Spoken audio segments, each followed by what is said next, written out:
Hi guys, I'm Kasha. Welcome to the channel and welcome as always to our coffee times to discuss movies and horror. And today I'm here to talk to you about Insidious: The Red Door. It's coffee time!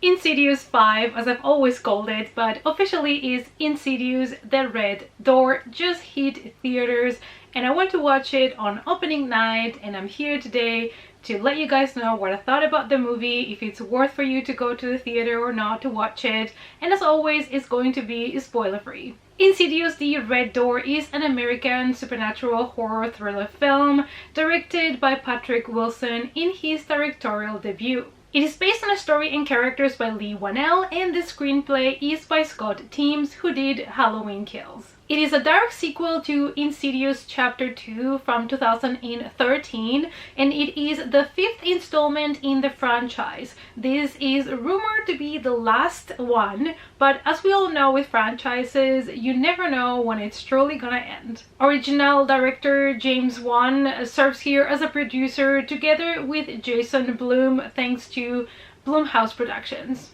After the release of Insidious: The Last Key from 2018, there was a lot of talk on what was going to be the future of the franchise at Blumhouse, and at some point they kind of even discussed the possibility of a crossover between Insidious and Sinister, but that never really saw the light. And then they informed us that there was going to be a 5th installment, and it was going to be, directed by Patrick Wilson, and it was going to be something related to the Red Door that we had seen previously before and that we were familiar with, and everybody got really excited because it was going to be a sequel to the first 2 movies, so we're gonna go back to the family and revisit them. The movie was officially released on the 7th of July.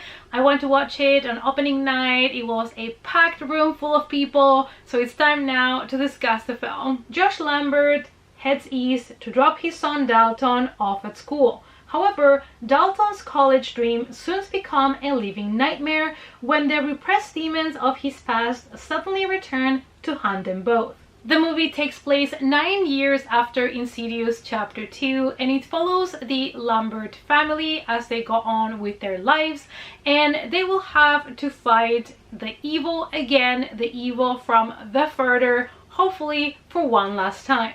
I really loved in this movie that they casted, the same 2 kids that did Insidious 1 and 2, and they are coming back in this movie as their older sons of the family. I really love to see that it was the same actors. I think when it's possible, it's really great to see that. This movie is heavily based on Dalton and his father and the relationship with them, and it is really heavy when it comes to that, to more of a family drama in this case, perhaps a little bit more intense on that father-son relationship more than the other movies. But we also discover their connection to the further, and we do explore that a little bit in this one. Dalton is now a teenager who is starting college, and he has chosen to study arts, and he has decided to become an artist, a painter. And it's quite fitting because, when he was a kid, we used to see all of the drawings that he had in his room, of course, of the entity, but like in general, you saw that he was always drawing, and so it kind of makes sense for him as a character to have that evolution, and I'd like to see that, like, it make the character believable. So of course my mind immediately went to The Devil's Candy. And it's a movie that includes an artist and how, the things that he creates are evil or possessed, and it kind of gave me that vibe.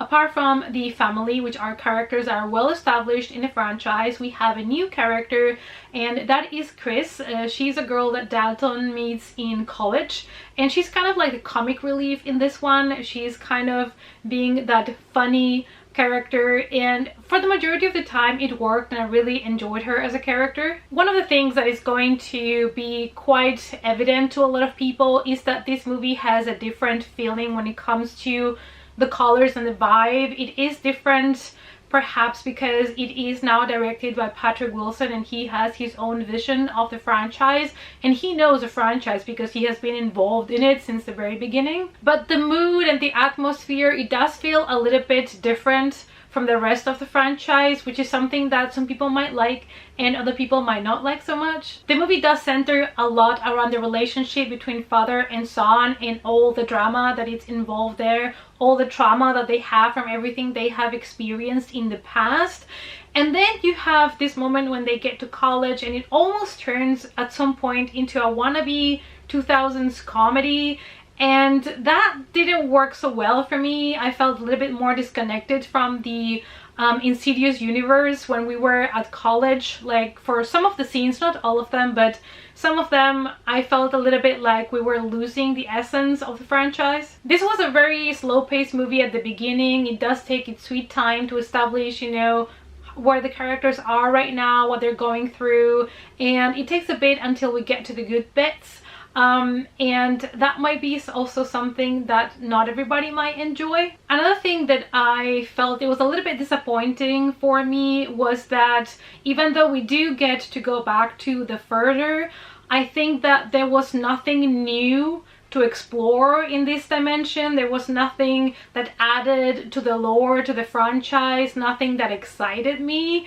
So I felt like it was the same thing again, and there was nothing new. So that was a little bit disappointing because I always love when we go back to the further and learn something new about it. The Insidious franchise has always crafted a glimpse of astral projection and what that looks like from an outsider perspective and the impact that it has on reality. But these elements of astral projection that are quite intriguing are kind of overshadowed by a more kind of plain storytelling. The movie is under 2 hours, but it felt long. That's what I can tell you. It felt long.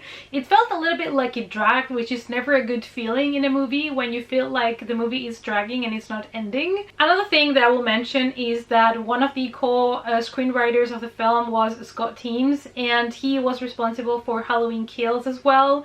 And you guys know that I felt like Halloween Kills was like a nonsensical, I don't know, it was just not for me. I did not enjoy it at all. I was really upset about it.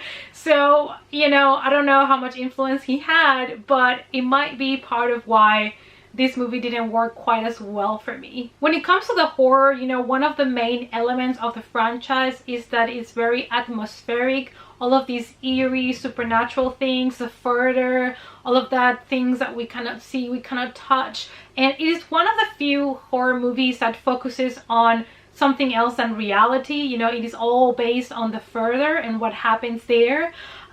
So I felt like some of that atmosphere was lost because this movie was a lot more centered between the relationship and the drama between father and son. So, you know, the change in director might have had something to do with that. But something else that the franchise is known for is for good jump scares. And you are gonna get a lot of jump scares in this movie. Some of them might work better than others, but there are some effective jump scares and there are some scenes that I really enjoyed when it comes to horror. There's a scene in a bedroom on a frat house that I enjoyed. And without spoilers, there's also a scene that takes place in a hospital, in a machine, that I really enjoyed.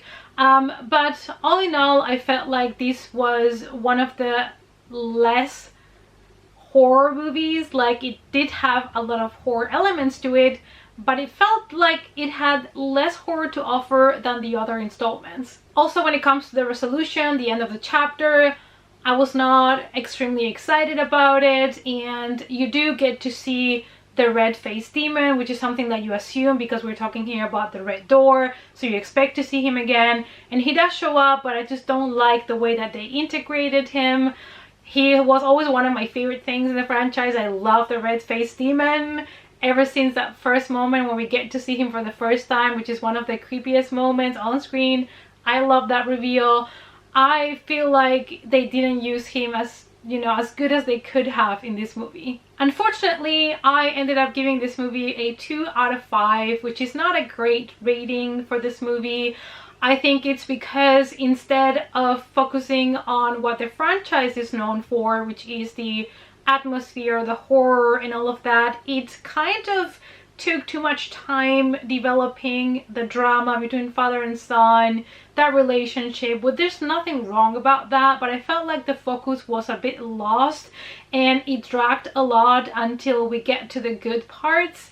And so unfortunately I was a little bit disappointed in general with the film. But one thing I will tell you is when the credits were rolling, because we were waiting for the post-credit scene, I was hearing the song, you know, that was running on the credits, and I was like, I know this band. So I quickly googled it and I realized it's the band Ghost, which I know and I like.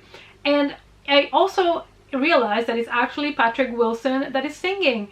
And I was like, hidden talent that we didn't know he has. So he's directing the movie, he's in it, and he's one of the main characters, and he's also singing on the soundtrack, so fantastic. I think that Patrick Wilson does have a lot of potential for a director. I think he did a really good job. I just feel like the script and the screenplay that he had maybe did not give him the opportunity to really go full on the horror as much as I would have loved, but I do like the way that he directed the film. Anyway, you guys, so my verdict is that if you really love the franchise and you cannot wait, go to the cinema and give it a watch. If you can wait, I would say you can wait until it's available at home on VOD, because it's nothing new. It doesn't really add much to the franchise when it comes to the lore, you know, the further and all of that. It doesn't have many twists and turns and huge reveals that everybody's gonna spoil it for you. So if you want to wait, I think it's safe to wait and watch it at home, as much as it pains me to say, because, you know, I was really hoping that this was gonna be one of my favorites this year, but it kind of has flopped. So anyway, let me know, you guys, down below, which is your favorite Insidious movie. Have you watched the new installment? What did you think of it? Let's talk about it in the comments down below, and I hope to see you all, as always, in our next coffee time. Bye!